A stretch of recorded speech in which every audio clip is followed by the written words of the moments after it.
ايه وعد واحد. دبي اگه تاکی شد کرد ماتی شیکی ها ها؟ اگه تاکت کردی به ماتی شیکی باشا أخو شادك. دبي ماتی کی بی خوی اما حزم زور لخوارنه صار شو. تعود گرج با قربان او دمولي ود دخوم دي من أنا أخو شادك. دمولي وكش دخوم اما عشق ايران اشتم ايرانت بخوم حصل ليه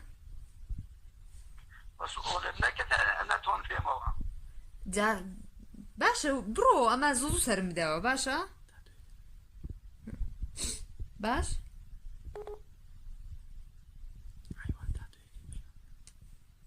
تبغى مجانب اختيار هو تاتوی که ساز بس نايهبه او سارة او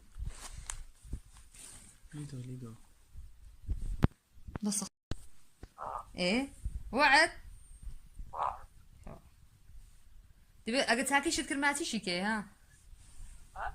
اگه تاکت کردی به ماتی شیکی باشا أخو شادك. دبي ماتی کی بی خوی اما حزم زور لخوارنه صار شو. تعود گرج با قربان او دمولي ود دخوم دي من أنا أخو شادك. دمولي وكش دخوم اما عشق ايران اشتم ايرانت بخوم حصل ليه بس أقول لك أنا تون في موقع.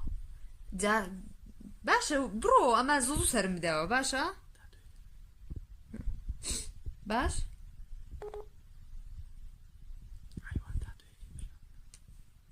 تبغى مجانب اختيار هو تاتوی که ساز بس نايهبه او سارة او لیدو